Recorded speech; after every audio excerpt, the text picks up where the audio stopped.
Hey, I'm here with Jerry Jr. Yep. How we doing, Kevin? Doing good. Good to see you again, man. My arm's still kind of. Yep. So I do a real quick disclaimer. You know, this is going to be out in public. Absolutely. And, I'm going to be asking you some questions, not about your sexuality or anything like that. Don't worry about that. But it'll just be some straightforward questions for you. Are you ready for it? I'm excited. I'm excited, man. I'm ready to do I've it. been waiting for this. Ready to do this. Waiting for this one. Yep. So, how old are you? Oh, 52. 52? Just turned 52. Yep.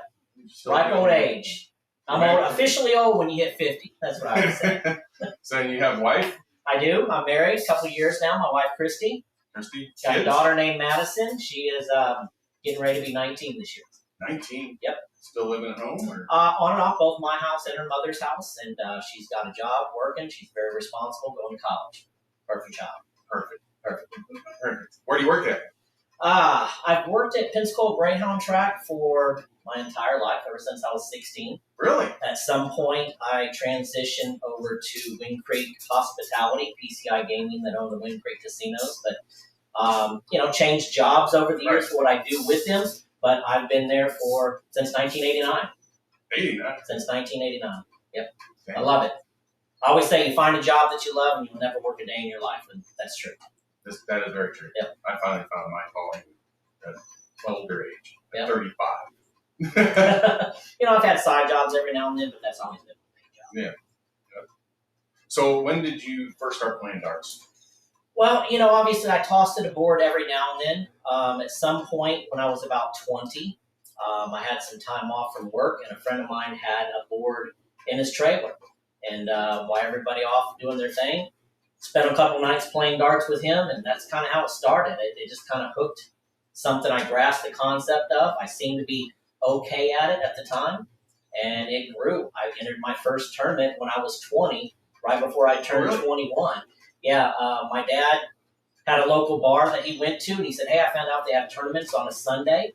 And they said, even though you're only 20, they'll let you come in as long as you don't drink and enter the tournament. And I was like, let's do it, Dad. Let's go do it. So this was the Matador on Lillian Highway in Pensacola. At the time, that was one of the biggest dart places around.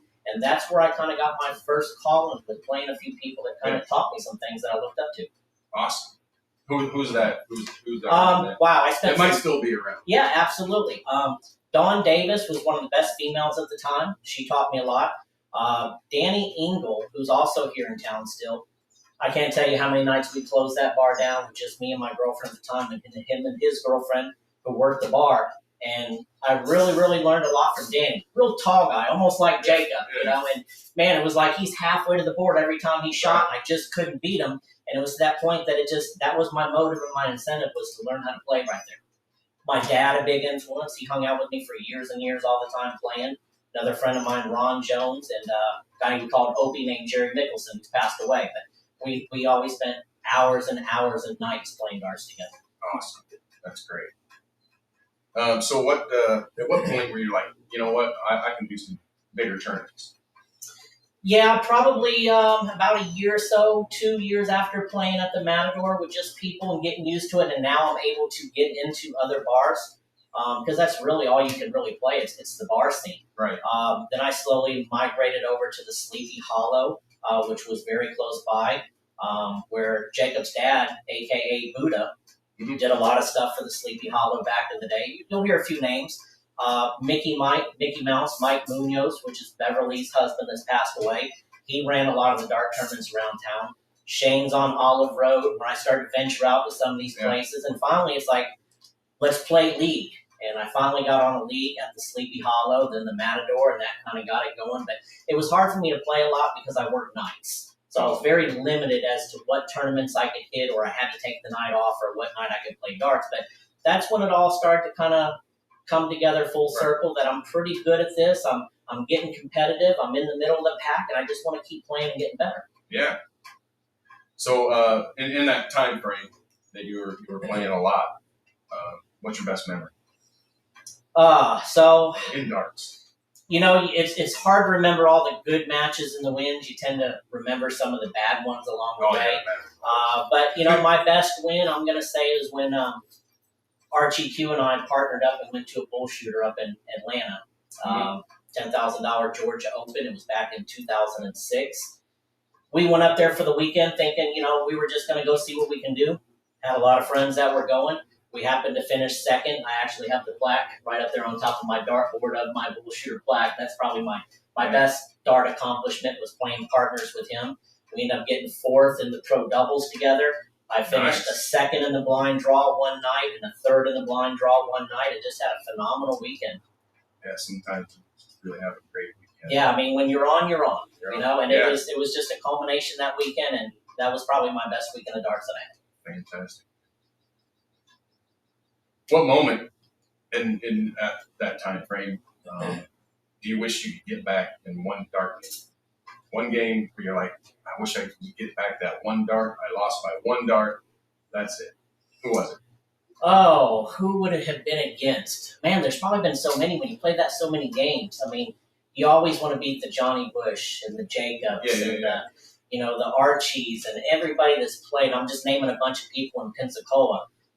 When you play them enough, there's always a dart that you want back, because you know if you miss, they're going to take advantage of it and capitalize. And when you get to that caliber level of play, it's always one dart. You miss, you lose. You had your opportunity and you blew it. So I don't think I can name just one, but you just got to stay consistent. If I'm going to teach someone what to do when you're learning how to play darts, is be consistent. Don't get frustrated. There's going to be another game. Get it back on the next throw. Okay, so let's talk about Grandboard Online for Pensacola. Yeah. That's where I want to get. So when did you start Grandboard? Well, you know, first when I wanted to play online darts, it was after COVID hit, and I started with the steel tip board that I could play online. And someone saying, man, you ought to do the soft tip. And I'm like, I really want to go to steel tip because everybody in Pensacola plays soft tip, and I wanted something different. Yeah. But then when I realized there was another world out there, should I say, of people that had grand boards, I was like, I do like this, and it's fairly cheap. You know, people can get a grand board for about $300, and how you set it up from there, you can go as elaborate as you want. So a few friends of mine were standing around, and I'm going to name some names: Steve Warren, Bill Harris, DJ, Brian Sanderson, Fred. It's pretty much the admins that you know in the GOP group that were like, you know what? A few of us had grand boards. Let's start playing online. And then it's like there just wasn't enough of our friends. It's like, let's start a Facebook page. And they just kept encouraging me to, let's start a Grandboard Pensacola page with just us. That way we can tell each other when we're online. And finally I got tired of hearing enough. I said, okay, I just went and did it one day and posted it. And, you know, we started with just 6 of us or 8 of us or 10 of us, or my friends and my family joined. And just to continue on that, where we have our rankings, it was actually a weekend. We had a few of us over here, and I'm going to give credit to where it's due. Brian Sanderson goes, all right, we're going to play some teams and partners, and DJ number 1, Jerry, you're number 2. I can tell you who the best in this room is. And my cousin Jake was like, no, I'm better than you, Brian. I should be a higher seed than you.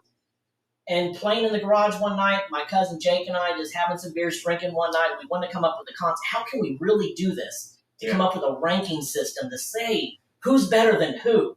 And we went on it for a little while. I took the concept and thought about it for a few days and proposed it to the admins and everybody. And that's how the rankings kind of came to be, that you can challenge people. We want to know who the best is on the grand board. It's naturally not the best in the area on a dartboard, but it's grand board rankings, and it's fun and competitive. And that's why I joined, and I really like the way it's set up. And look at you. Look at all these grand boards. You got what, a 15 and 13? Yep, 13-inch, 15-inch boards. I paint them. I like them to look the way they do when you play out in the bars and the clubs and everything like that. You know. So this is ground zero. This is where the whole Grandboard Online Pensacola started. Was pretty much right here. Absolutely. And the more I got into it and got other people into it, man, you can see how much we've grown. Almost 50 people. Yeah, it just in the rankings, and you know, we got a few hundred people in the group, and we only allow local people. Right. So anybody that may watch this, if you're from the Alabama-Mississippi line up to the Montgomery area over to Panama City, if you live in that region, more than happy to have you join our online dart group and be a part of It's a our Facebook community. page. It's a Grand Board Facebook on- page, Grand Board Online Pensacola. Just submit a request and we'll put you in the group. Dang right. Yeah. It's a good group. Well, thank you very much. I've had some good matches. I almost got that Tim Chop back. He's still scared. He still comes up to me. He's like, "Oh, you almost got me that one time." You know, and I'll add, okay, another one of the heartbreaking losses you made me think about is Tim Chop has had his best 501 game against me on the Grand Board playing for a rankings one night. So, yeah, I mean, it's you know what? It's great because, you know, you're at home. You can have a few beers, a couple adult beverages, and just kind of hang out and throw your darts, and you don't have anything else to worry about. Yeah. And it's just great. So what is your goal? The end, not the end goal, because there's probably never going to be an end goal for Grand Board Online for Pensacola. What's the goal now? More players? Yeah, more players What we continue. got? Yeah, we'd love to be able to have some type of funding for the group so we can give out prizes and do tournaments. We can obviously do Venmo and stuff like that for entries. We'd love to do raffles and giveaways. Pensacola, as you know, and many people have heard, we had a friend pass away recently, Matt Poston, who was a very big part of our dart community. We're all about fundraising, gathering money for friends and families, and we'd love to be able to do that not only at venues outside, but even as part of the Grand Board community to give back to people in time of need. That's what it's about, friendship, family. Yeah, maybe put something out on Grand Board. I've seen it already. Yep. And I think Jacob's put some things out on that. Yep. So we just want to give back. We want to keep darts alive in the community. Not everybody can make it out to the tournaments and league every night, and this just gives you another option that if you can't get out that time, people are raising families. They got jobs. They get home too late. Hop on in your garage and play for an hour. Now it's extended out to 10 days. Yes. So right now, summertime events, and we've always discussed. So challenge somebody, and then you have 10 days to play the match. Yep. Whenever you guys can conveniently play it, you do it. And you know, we don't want to be demanding rules. We don't put too many rules out there all the time that it's so hard to follow and understand.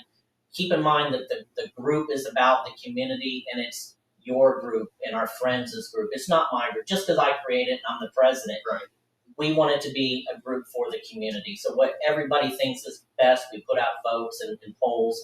Yeah, I've seen those. We always want the feedback as to what they like and don't like, so we can make it good for everybody. Yeah. No, I love Grand Board. Yeah, and I appreciate everybody's support. Thank you. There's Thank a lot of good it does. It takes a lot of work. It takes, you know, some other support with everybody, but just like running a league, it's an extra job. It's a part-time job keeping track of this all the time. Yeah, no doubt. Because I see it all the time. You know, people are shooting things out there, tagging you in all kinds of different things. And because it seems like you don't have anything else to do in your life but to run That's right. run this Run GLP. darts. That's what I'm going to do. Maybe one day when I'm retired, I'll have all the time in the world. But yeah, it takes a lot of help from support. So you kind of touched on this in the beginning. So what do you say to the person that seemingly isn't that great and they want to get better? What's your suggestion? And I know everybody says, "Oh, it's practice, practice, practice," but is there anything else in there that you take a look at and you're like, you know what, this is what I did? Or yeah, I mean, you can start from the very beginning. If you want to play any type of sport or do anything extra, is first off, get your own set of darts. It doesn't matter. They don't cost very much. And I don't care if you go to Walmart or buy them on Amazon.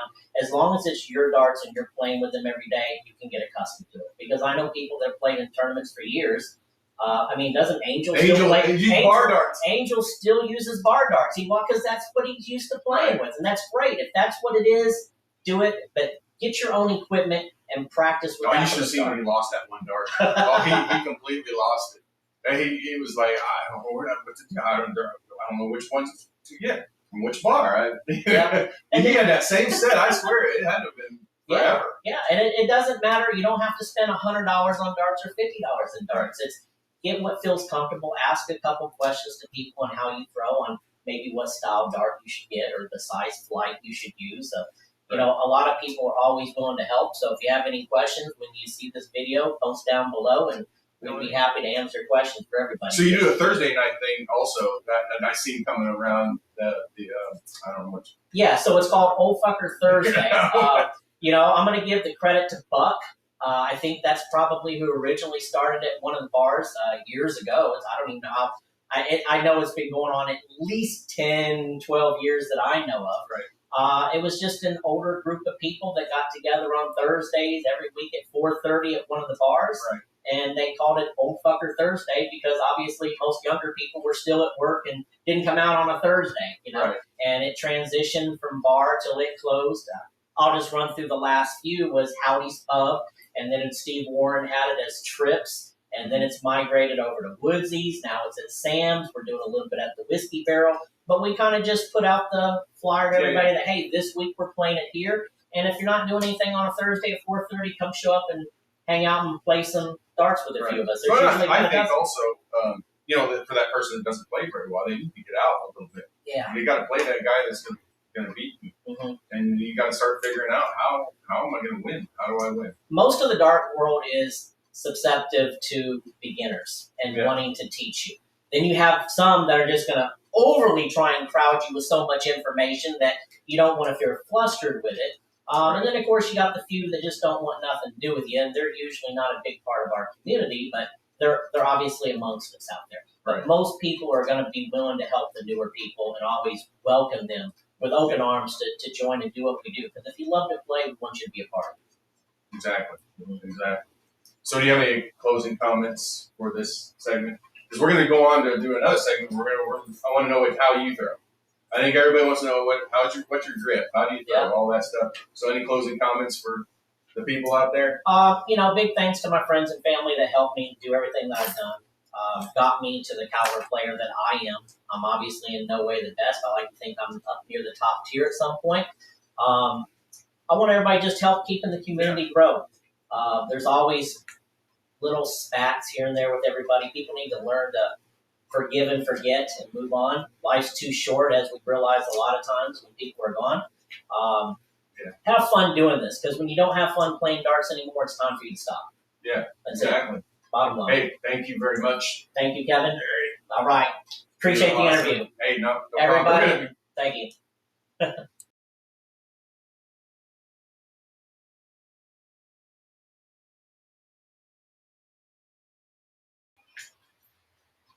Hey, welcome back. I'm here with Jerry Jr. yet again. Hey, Kevin. With this segment, we're gonna see how does Jerry throw darts? Oh, not very good. What's the mechanics behind this stuff? So, just talk real quick about. So when we all go into a place, like say Ambets or wherever, and when you step on that line, or before you even step up there, what are you thinking about? First off, you got to clear your head. You don't want anything going on from earlier in the day affecting you when you get up there. Right. I like to think as darts as my getaway. It's my relaxing moment. So you just need to, it's your getaway, it's your playtime. Take everything out your mind. Let's focus on darts and having a good time first and foremost. Winning comes afterwards. Right. So how do you concentrate? Do you do any breathing exercises? What I do is I always take a nice deep breath through my nose, out through my mouth, and then step on that line. And then, for me, I need at least 2 hours practice before I go into any tournament. That's longer than what most people do. I've got to have a couple beers or a couple glasses of wine to just calm myself down, get that mellowness out, take out all the nerves, and then warm up. Just like a baseball player going onto the field or a football player, they got to have warm-ups. I need that hour or two of warm-up consistently, just casually playing. That's when I'm ready to play darts. Right. Yep. And I played you and lost. I think you've gotten me before, too. That was just a payback. Yeah, it was. Okay, so let's just talk purely about how you're going to wander up the line. Where do you stand? What's your stance? So it's going to be different for everybody, whether you're a left-handed thrower or a right-handed thrower. For me, I'm right-handed. I am just slightly to the right of the bullseye. My foot is going to be slightly turned at the front of the line, and then I'm going to lean in forward. My dart is going to be within my face. I tell everybody when you throw darts, at first, if you're just trying to reach the board, they're probably softball throwing it a little bit. But at some point, as you get used to it, it's like someone trying to fire a gun. You're going to sit and aim at what you're shooting at. So the dart is pretty much the same thing. It needs to be near your eye level somewhere, out in front before you release it. Yeah, that's and you're at about a 45-degree angle. Yeah, it's slightly turned. I would say 45-degree angle, and I'm slightly to the right of the bullseye. Right. And the reason why I do that is when my hand and elbow is up, I want to keep my elbow in. That's what we're just going to talk about. As a matter of fact, we're going to talk Okay. about elbow line. Yeah. How do you align your elbow? It's not all the way straight up and down, but it is pretty much in towards my side. What feels comfortable and not forcing it. And for me, the reason why is it keeps my dart from straying off to the right so much. Being a right-handed thrower, your tendency is to throw off to the left because it's a natural movement. And I want my elbow in to keep from it straying away too much. That's just the feeling that I get when I throw. Right. So what do you say to I see so many guys out there, and they do this bottom elbow thing where they're shoving their elbow up like that. Yeah, the less movement that you have in everything between, if I move up towards you can see me, from someone that kicks a leg out or hops when they throw or shooting from it, the less mechanics you have to worry about, the stronger your stance and less movement, I find the better your aim will get if you get used to that. Some people struggle in the beginning is actually just hold your hand up here long enough before you get ready to shoot. Right. Some people spend 15 seconds getting ready, where I'm more just a pump and a look and go. Right. I've seen Jimbo. Jimbo. He sits there. And, it's a while. He's pumping 10, 12 times before he gets it, but it's whatever comes natural to you. Right. It's natural to him. That's exactly it. I'm not knocking that at all. Yeah. And he can hit. He beat a lot of people. So let's talk about your grip. How do you grip your darts? So mine is going to be a little bit different than most people. I grab my dart all the way up at the very front, and my finger is actually up on the tip. I'm really only using 3 fingers. My 4th is just kind of resting here at the other. But as I get ready, I roll the dart ever so slightly in my hand just a little bit before I let go. Which for me, that's why I don't like to let people throw my darts when I'm actually playing seriously, is because when my tips get bent, because I hold it up here at the tip, it causes my dart to go left or right. So I change my tips probably more frequently than most people do because my finger's up there. Yeah, that's I used to throw like that. I kind of changed it. I got older enough to change it, but I used to actually throw like that. And it's kind of wherever you started and learned. Bent, man. Yeah. And you don't realize it, and you're up there, and you're like, oh man, it's inside your head. Now you're getting inside your head. Yeah. You're like, oh man, it's bent. Oh, okay. I can't tell you how many times I see somebody and their tips are all just curved whichever way, and sometimes they're sticking and sometimes they're not. And I'm like, they're pennies. They're pennies on end. Just change them. Spend the 5 cents and change them every now and then. It does. It does. Because you're aiming for a spot, and you're aiming. For me, I aim for my tip. That's where I want my tip to go, not necessarily my whole dart. I'm looking at where my tip's trying to go, and it's going this way. Right, and you got one that's pointed way over there, and you're trying to aim straight. It's going to affect the flight as it's going with the air movement, and then it could mean the difference of hitting a single 15 or trip 15, depending on which way your tip was bent. Absolutely, change them. Right. So let's talk a little bit about concentration. So you hit that first dart. You're up there. You're like aiming trip 20. You hit that first trip 20. Yes. What do you do? How do you keep that? Oh, I'm going to hit it again. I need to do this because it gets into your head. You hit that first one, and this is an out shot. Say it's trip 20, trip 19, double 16. You hit your trip 20. Now you're going to go for your 19. How do you concentrate? So everybody, again, is going to be different. For what I do, I like to keep consistency. And I tell people when they're first starting off is when you get up here and throw a dart, and I'm just going to toss it up here, is stay consistent, nice and easy. It doesn't even matter where the darts go, but just keep a natural rhythm. So if I'm shooting and I hit my trip 20, I want my same style, my same rhythm to go back. Don't get excited because you hit it. Some people hit a bullseye. Oh, look at that, you stopped. You just ruined everything because you turned around, you moved off the line, you moved where you were just at on everything that just got you to hit that dart. And vice versa. You throw a dart and it hits the ground, don't stop and look down and it hit the floor. You shoot it, it falls out, you keep going to your next, and you shoot it again. And keep that rhythm is what I like to tell people. Don't get distracted by hitting it or missing. Yeah. And you can see that, if you look at Jacob, Johnny, Archie, they're constantly just looking forward. Yeah. Don't worry about where that just went. And that's You the missed, best advice you can give somebody. just figure it out real quick in your head. That's what we're going to talk about next is your throw. So I want to see you kind of. Well, of course, I haven't had my 2 hours of practice, but again, slightly to the right. Throw, push. So you don't really have a drawback. You don't actually like a lot of, and I can't do it because my arm's all jacked up. But you don't actually come like way back here. You just kind of yeah, mine are just in front of my face a little bit. I just have a little movement up here when I get ready to shoot. Right. And it's just up there. Another thing I like to do is aim for my flight. I like to tell people when they're learning to play a game that if you shoot a dart, no matter where it's at, to practice your aim is aim for your flight and just make the dart move. Right. And that'll help keeping you the consistency going right back at a dart. Right. So what are you actually looking at? What do you actually when that dart is up there?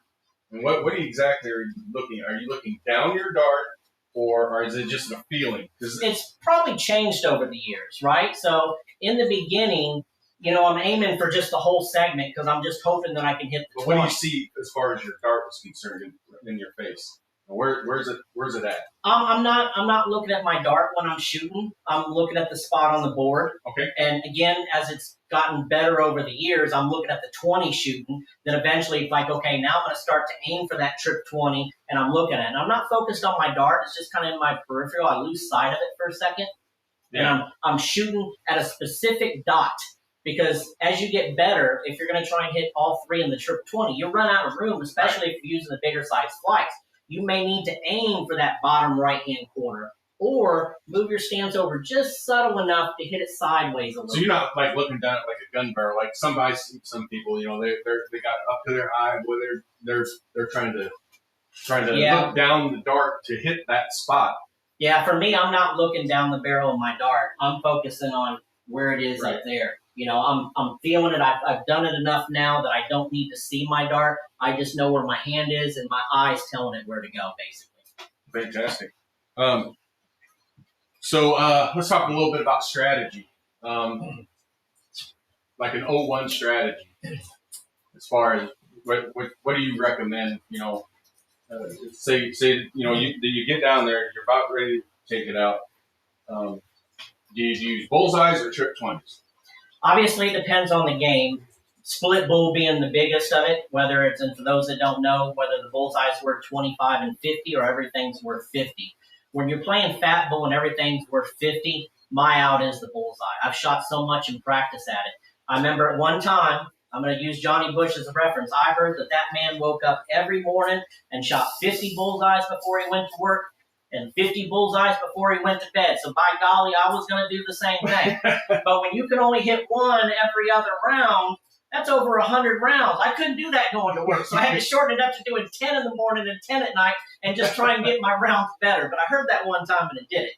But back to the point, if it's a fat bull, I like to take the bullseye as my final out. When it's split bull, you're looking at the trips, and now you got to go to the doubles, right, to get that double out. I like to tell people you got to know the math and the calculations. That's the hardest part of the game. This game is mathematical no matter what you're doing. You don't want to leave a double that's an odd number.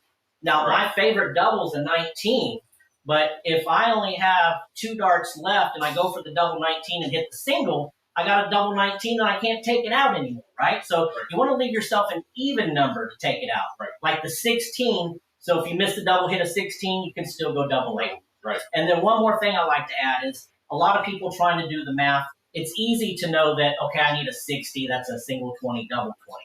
But what a lot of people don't understand is any increment at 100 or below, if it ends in a 0 or a 5, you have a 2-dart out whether you realize it or not. Right. And I'm going to use, for example, a point of the board. A triple-double of a 20 is 100. 19 is your 95. This is your 90. This is your 85. And so on, all the way down. So even if you got down to a 30, there's still a triple-double of a number. That might not be the way you do it, but it's going to help you with the math a little bit to say, oh, I remember Jerry Jr. said, if I have an 85, that's an out. I just got to figure out what the triple-double is and count down from 100. Right. Yeah. Exactly. I didn't ever think of it that way. I just naturally, like, if I got down to below 100, and it's an odd number, you hit an odd number. To put it back on the even, like we just talked about. Yeah, Mhm. put you back on track. Try to figure out an even number and even out. Yeah. Okay, so let's talk about cricket strategy. Woo. 2 point or to close. Oh. What do you like to do? Man, it's 2 games in 1 for those of you who don't know. And some people, especially like when I first started playing League, it's one of them tournament players. All that they like to do is point. They're just point whores and point mongrels. Right. And we've heard every version of that. But if you don't have the points, you can't win the game. And if you don't have everything closed. So for me, it's points first.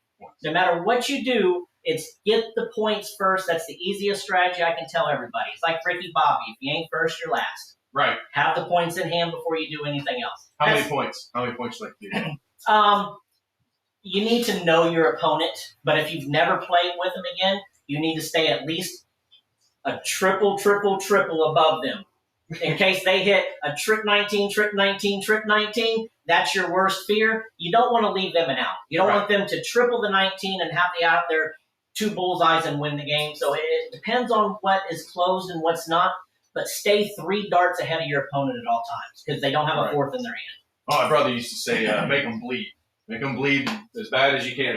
If you cut them, make them bleed. Like, if I close like my trip 20s right off the bat, bleed that trip 20 for at least 60 points. That's it. Before it's starting to go down. I'll add to that too, and I tell this to a lot of friends. They're like, well, I know how you are. I had to get the points back.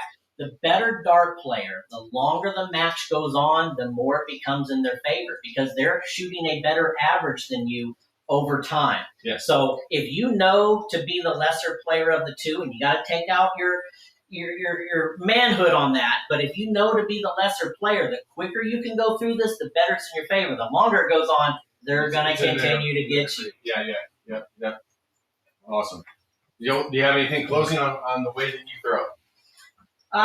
No, I think again, it's stance. Just be comfortable on your feet, no matter what that is. It could be both feet at the line. It could be one. Just be comfortable. Stay in rhythm. Don't let anything distract you with the dart on the floor or getting happy because you shot the first 2 and everybody misses the last because they got too excited. Stay in rhythm. Point first. Leave yourself an even number when you're playing double out. Right. And, fat bull, you want to go for that if it's an 0-1 game, if it's fat bull. Obviously, trip 20s if you're playing a split bull game. That's where the most points come in. And other than that, have fun. Enjoy this game. Yeah. It takes minutes to learn and a lifetime to master. Oh, wait. Thank you, Jerry. Kevin, thank you. Enjoyed it. I want to thank you for everything you do in the start. Thank you very much. Thank you very much for everything you're doing for GOP. I know it's pain sometimes. You come home and you're rifling through people's messages and all that stuff. This person challenges this person. And then you put out, hey, it's featured. Just hit your feature button. That'll tell you the rankings and it gives you everything. Yeah. So. But thank you to all my admins, friends, and family that make this group grow and the dart community in the area. It benefits everything that we do. And Pensacola Darts, they rock, man. Yep. So thank you. See everybody on the boards.